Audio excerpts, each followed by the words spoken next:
Hello বন্ধুরা, সেদিন বৃষ্টির সময় খালি বাসায় আমাকে একা পেয়ে আমার শ্বশুর নাসির আমাকে যেভাবে আমার ডাব গাছে ওঠালেন সেটা শুনলে তোমাদের শরীরের লোম এক্কেবারে দাঁড়িয়ে যাবে। তোমাদের মন ছুঁয়ে যাবে এই গল্পটি শুনলে। তাই গল্পটি শোনার আগে অবশ্যই তোমরা হাতের কাছে তোমরা টিস্যু কাগজ অথবা কাপড় নিয়ে রাখবে।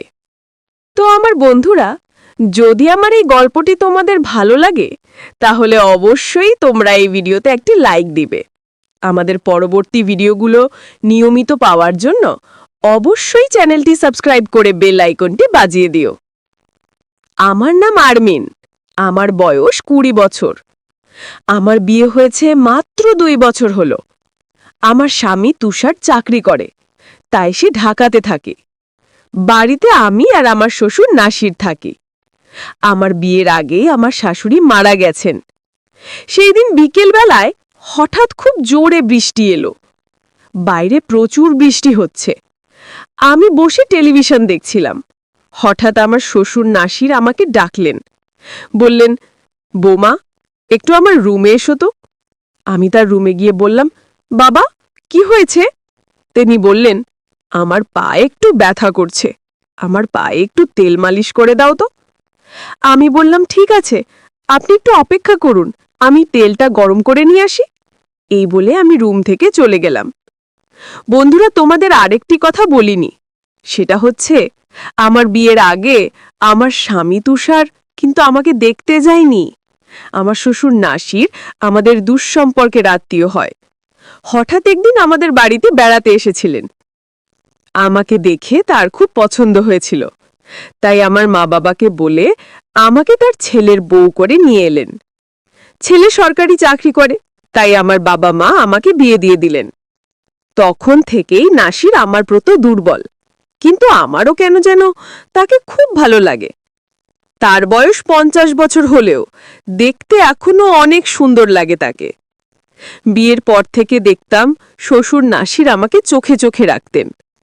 আমি মনে মনে ভাবতাম, তার মেয়ে নেই, তাই উনি হয়তো আমাকে নিজের মেয়ের মতো করে খুব আদর স্নেহ করতেন। সবসময় আমাকে জিজ্ঞেস করতেন, তো বৌমা, তোমার কি লাগবে? যখন যেটা লাগবে অবশ্যই আমাকে বলবে, কিন্তু কোনো লজ্জা করবে না। আমার কাজের প্রশংসা করতেন। আমি যেটা রান্না করতাম সেটাই তার কাছে ভালো লাগতো।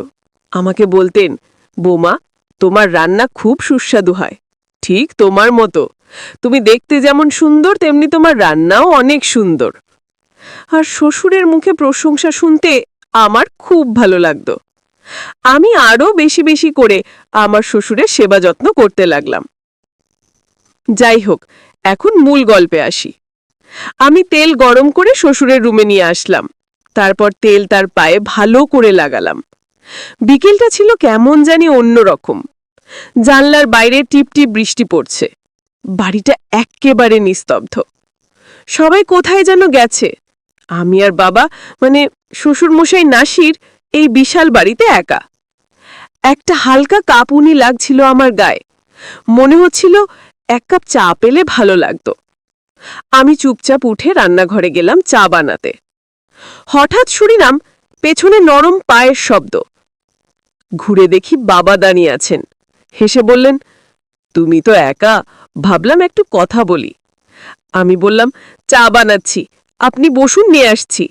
তিনি বললেন, না, আমি তোমার সাথে বসেই কথা বলি। আমরা দুজনে রান্নাঘরের জানলার ধামে বসে পড়লাম। বাইরে বৃষ্টি পড়ছে, হালকা ঠান্ডা বাতাস বইছে। বাবা বললেন, বৌমা, জানো, এই বাড়িটা আগে এমন নীরব হতো না। তোমার শাশুড়ি থাকলে কত কথা হতো। আমি বললাম, তার কথা শুনতে ভালো লাগতো আমার। আপনি বলুন না তার কিছু স্মৃতি।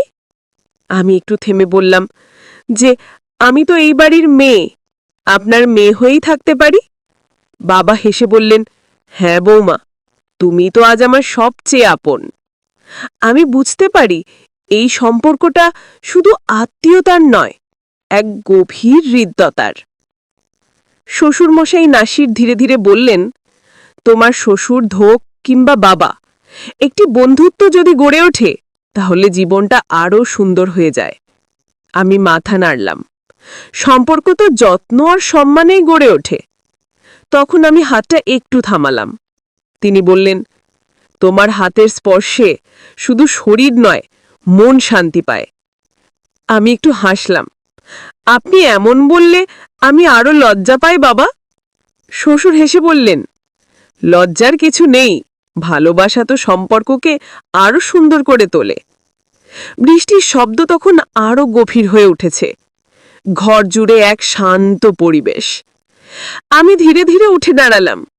বললাম, আপনার পায়ে তেল মালিশ শেষ, এবার একটু গরম দুধ এনে দিই। তিনি হেসে বললেন, তুমি পাশে থাকলেই তো আমি সব ভুলে যাই বৌমা। আমি হেসে চলে গেলাম রান্নাঘরের দিকে। আমি রান্নাঘরে গিয়ে চুলায় দুধ বসালাম। জানলার কাছে বৃষ্টির ফোঁটা জমে আছে। মনটা কেমন যেন শান্ত, আবার একটু দুলে ওঠা এক অদ্ভুত অনুভূতিও হচ্ছে। শ্বশুরমশাইয়ের মুখটা বারবার চোখে ভাসছিল আমার। স্নেহময়, প্রশান্ত। দুধ ফুটে এলে কাপ নিয়ে আমি আবার ঘরে এলাম। তিনি জানলার দিকে তাকিয়েছিলেন। ঘরের আলো ছায়ায় তার মুখটা যেন আরো কোমল লাগছিল। আমি দুধ এগিয়ে দিলে বললেন, তুমি এলেই যেন ঘরটায় প্রাণ ফিরে পায়। মুচকি হেসে বললাম, আপনি তো এমন করে বলছেন যেন আমি নতুন কেউ। তিনি দুধে চুমুক দিতে দিতে বললেন, বৌমা, তুমি নতুন নও, কিন্তু প্রতিদিন তোমার নতুন দিক দেখতে পাই। কথাটা শুনে আমি চুপ করে রইলাম কিছুক্ষণ। ঘরের বাতাস তখন কেমন জানি ভারী হয়ে উঠেছে। বাইরে বৃষ্টির ভেতরে নীরবতা। তিনি হঠাৎ করে বললেন, তোমার শাশুড়ি বেঁচে থাকতেন এমন বৃষ্টির দিনেও আমার পাশে বসে গল্প করতেন। তোমাকে দেখলে ওর কথা খুব মনে পড়ে। আমি একটু মন খারাপ করে বললাম, আপনি ওনাকে খুব ভালোবাসতেন তাই না শ্বশুরমশাই? তিনি মাথা নাড়লেন, ভীষণ। কিন্তু জীবন তো থেমে থাকে না।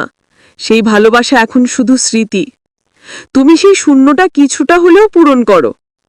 আমি ধীরে ধীরে তার পাশে বসলাম। একটু নরম গলায় বললাম, বাবা, আমি যদি আপনার পাশে থাকতে পারি